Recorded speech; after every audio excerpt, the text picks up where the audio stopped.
Untuk hari ini kita lanjut lagi pertemuan kuliah kita pada mata kuliah metodologi penelitian. Untuk hari ini kita akan membahas tentang identifikasi dan perumusan masalah. Oke. Masalah penelitian ya dipilih berdasarkan beberapa pertimbangan, antara lain dilihat dari sisi waktu, biaya, kemampuan si peneliti maupun kontribusi yang akan diberikan oleh penelitian tersebut bagi pengembangan ilmu pengetahuan dan teknologi. Nah, tanpa adanya permasalahan jelas, penelitian tidak akan dapat dilaksanakan karena perumusan masalah merupakan sumber utama dari unsur penelitian yang akan dilaksanakan. Nah, perumusan masalah ini bertujuan untuk mencari sesuatu dalam kerangka pemuasan akademis seseorang, memuaskan perhatian serta keingintahuan seseorang akan hal-hal yang baru. Nah, meletakkan dasar untuk memecahkan beberapa penemuan penelitian sebelumnya ataupun dasar untuk penelitian selanjutnya. Nah, memenuhi keinginan sosial dan menyediakan waktu sesuatu yang bermanfaat. Nah, penentuan permasalahan ataupun identifikasi masalah secara jelas dan sederhana bertujuan untuk mentransformasikan topik ke dalam sesuatu yang bisa dikelola ataupun manageable. Dalam artian disesuaikan dengan kemampuan peneliti dan batasan-batasan sumber daya yang ada. Tanpa ada permasalahan, penelitian tidak akan dapat dilaksanakan karena perumusan masalah merupakan sumber utama dari unsur penelitian yang akan dilaksanakan. Oke. Pencarian masalah yang akan dikaji dapat bersumber dari bacaan, pengamatan terhadap fakta di lapangan, berdasarkan pengalaman pribadi maupun dari hasil pertemuan ilmiah seperti seminar, diskusi, dan naukah karya. Permasalahan yang ingin dikaji sebaiknya diuraikan mulai dari permasalahan secara umum ya, hingga akhirnya terbentuk suatu permasalahan yang lebih khusus dan spesifik. Dalam pencarian topik permasalahan ini perlu adanya pemahaman terhadap objek yang ingin diteliti, baik melalui fenomena-fenomena yang ada, teori, hipotesis maupun secara eksperimen ataupun uji coba. Nah, lanjut masuk ke gambaran dari penentuan ataupun perumusan masalah.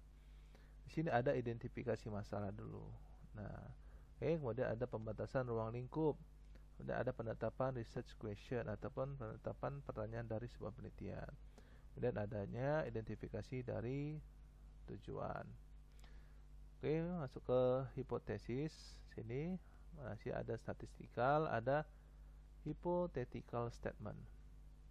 Nah, ada 4 ya cara di dalam merumuskan masalah.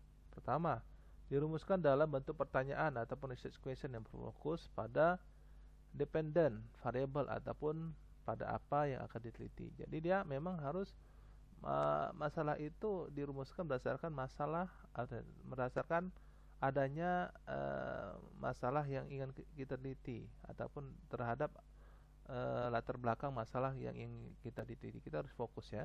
Kalau seandainya di luar itu berarti dikatakan tujuan penelitian ataupun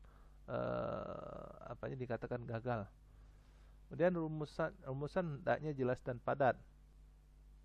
Selanjutnya, rumusan masalah harus berisi implikasi adanya data untuk memecahkan masalah. Kemudian rumusan masalah dasar dalam membuat sebuah hipotesa. Oke. Nah, ini adalah salah satu gambaran rumusan masalah yang dibuat dalam bentuk research question. Nah, di sini merupakan ada 2 paragraf ya, latar belakang masalahnya. Kita baca dulu. Dalam proses resensi jurnal saat ini, seorang ditunjuk untuk melakukan resensi akan mendapatkan email dari para penulis yang berisi naskah atau manuskrip jurnal.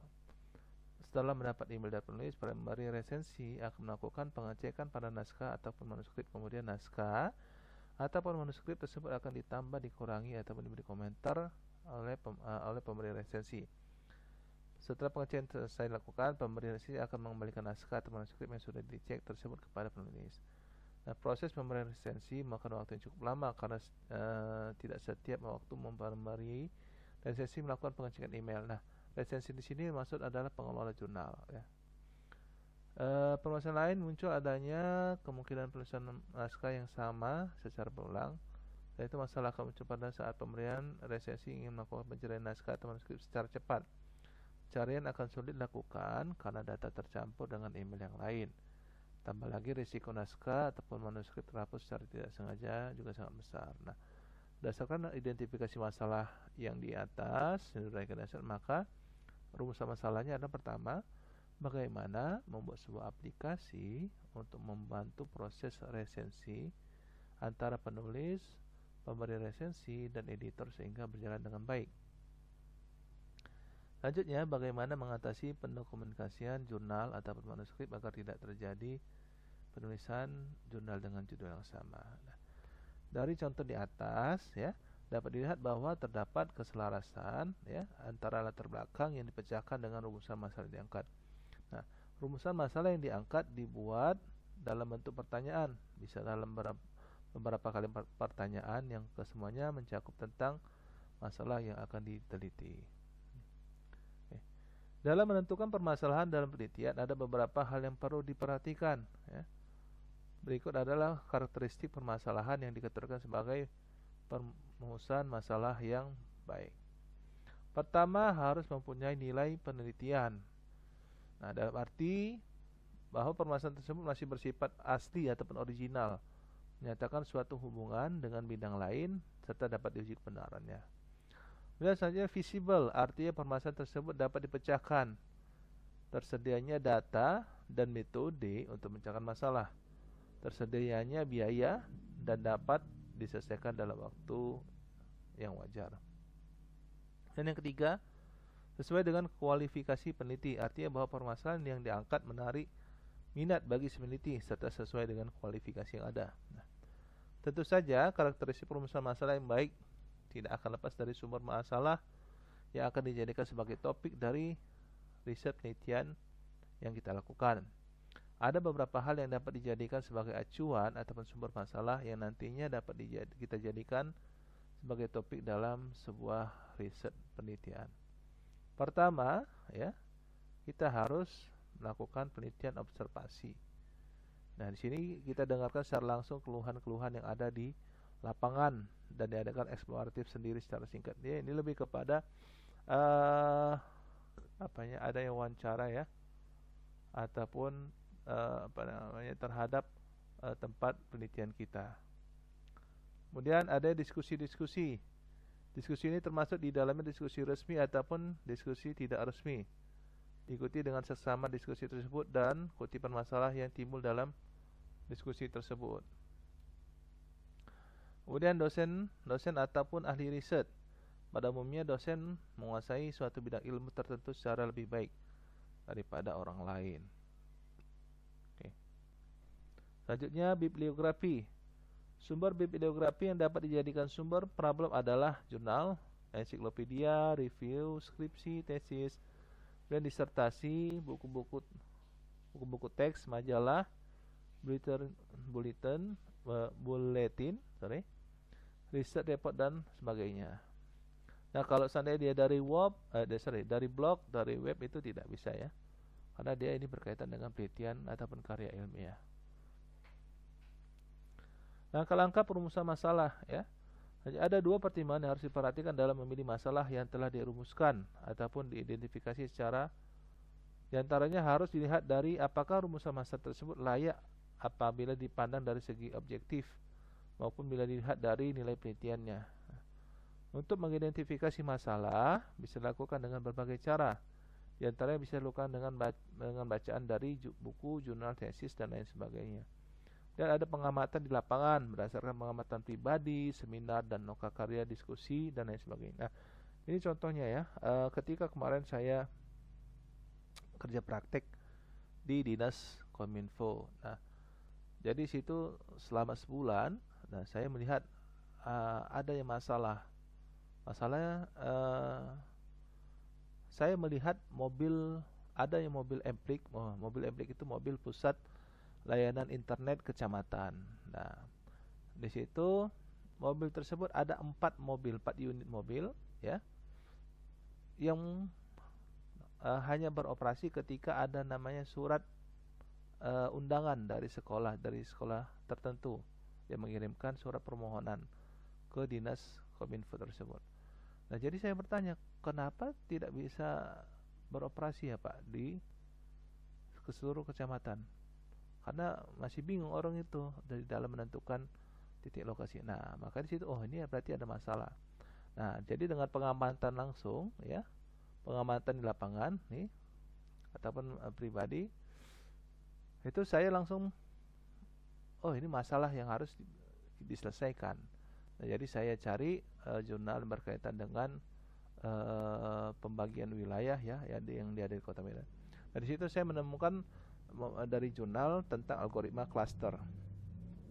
clustering. Nah, dengan menggunakan metode single linkage. Nah, yang mana clustering ini adalah menentukan ataupun kelompok-kelompok berdasarkan titik tengah. Jadi contohnya nanti itu kemarin titik tengahnya itu Medan Kota. Nah, di situ nanti dibagi. Orang tuh berkumpul di mobil MPK itu ada 4. Kemudian nanti beroperasi di seluruh kecamatan Kota Medan. Nah, itu per 2 jam sekali. Nah, jadi setelah itu barulah saya cari-cari jurnal ataupun artikel yang terkait dengan metodenya ataupun algoritma yang sudah adakah orang melakukan penelitian tersebut atau belum, ataupun sudah adakah kasus yang sama yang sudah dibuat orang lain. Nah, ternyata belum ada. Nah, disitulah bisa kita lakukan penelitian tadi. Nah, makanya dalam mengidentifikasi suatu masalah terdapat beberapa hal yang perlu diperhatikan, terutama kaitannya dengan teori, hipotesis, ilmu pengetahuan, variabel, definisi operasional. Kemudian ini adalah gambaran dari faktor dalam mengidentifikasi suatu masalah. Ada penetapan masalah. Oke. Kemudian ada pengetahuan, ada kondisi, ada definisi operasional, ada variabel, ada teori yang relevan. Nah, ini kemudian dibuatlah hipotesisnya. Ini adalah gambaran ataupun hubungan faktor dalam mengidentifikasi suatu masalah. Jadi ada langkah penting yang harus dilakukan dalam membuat perumusan masalah. Pertama, tentukan dulu fokus penelitian yang ingin kita buat. Kemudian yang kedua, cari berbagai kemungkinan dari berbagai faktor yang ada kaitannya dengan fokus penelitian tersebut. Yang dalam hal ini dinamakan dengan subfokus. Nah, ini tadi saya bilang. Tadi saya bilang fokus penelitian untuk menyelesaikan masalah mobil emplik tadi, ya kan? Kemudian saya cari kaitannya untuk menentukan subfokusnya, itu bagaimana biar bisa beroperasi di seluruh Kota Medan. Nah, kemudian di antara faktor-faktor yang terkait adakan pengajian faktor mana yang paling menarik untuk ditelaah.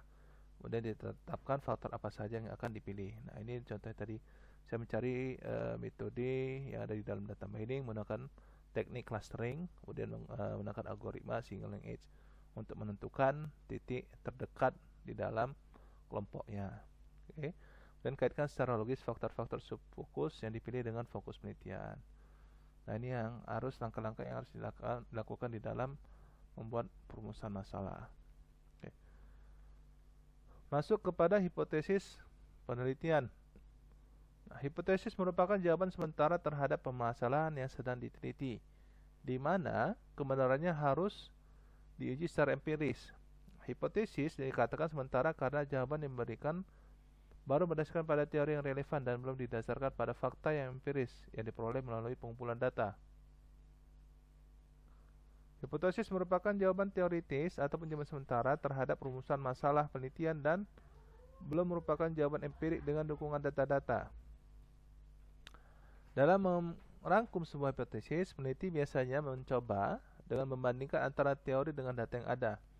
Untuk merangkum hipotesis tersebut, maka peneliti harus memperjelas bagian masalah yang terjadi dalam melakukan verifikasi hubungan yang terjadi antara masalah dengan bukti masalah setiap kasus. Nah, proses ini diarahkan pada pengambilan hipotesis yang dapat diuji. Nah, hipotesis yang dirumuskan biasanya diambil berdasarkan kumpulan teori yang sesuai dengan topik penelitian serta hasil dari penelitian terdahulu. Nah, ini. Hipotesis yang dirumuskan biasanya diambil berdasarkan kumpulan teori yang sesuai dengan topik penelitian serta hasil penelitian yang terdahulu.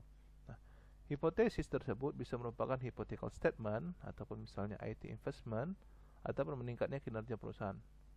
Selain itu juga ada statistical hypothesis, contohnya rata-rata pengunjung sebelum dan sesudahnya sama ataupun rata-rata jumlah customer sebelum dan sesudah yang sama. Nah, merumuskan hipotesis harus kuat dasarnya seperti riset problem ataupun scope of the research dan tujuannya. Bila rumusan hipotesis sudah kuat, seperti apa yang akan diuraikan dalam laporan, kita terutama pada bab 4, yaitu lebih kepada hasil dan interpretasi. Dan bab 5, kesimpulan dan syarat. Maka kesimpulan yang akan diambil didasarkan pada hipotesis dan data dari hasil penelitian. Nah, semuanya berdasarkan sekuat apa kita menetapkan sebuah masalah. Jadi, ya, hipotesis mempunyai peranan memberikan arah dan tujuan pelaksanaan penelitian, dan membantu ke arah penyelesaian secara lebih efisien. Hipotesis yang baik akan menghindarkan penelitian tanpa tujuan. Lihat ya. Jadi hipotesis itu adalah jawaban sementara. Jadi kalau seandainya yang dikatakan hipotesis yang baik itu adalah menghindarkan penelitian tanpa tujuan. Jadi kalau seandainya kalian melakukan penelitian tanpa tujuan yang jelas, maka bukan dikatakan dengan penelitian.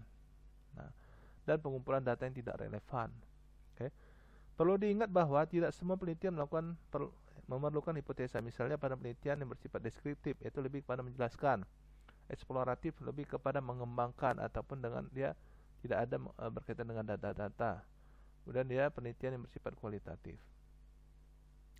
Nah, contohnya pertama, manfaat penggunaan hipotesa antara lain. Pertama, untuk menjelaskan permasalahan yang diangkat dalam penelitian, untuk menjelaskan variabel yang akan diuji kebenarannya, kemudian untuk membantu dalam memilih metode analisa data, kemudian sebagai pedoman dalam menarik sebuah kesimpulan. Jadi ini merupakan manfaat hipotesa atau hipotesis di dalam sebuah penelitian. Baik, mungkin untuk hari ini materi tentang rumusan masalah dan penentuan hipotesis yang baik. Mungkin kalau seandainya ada yang ingin bertanya silakan, dan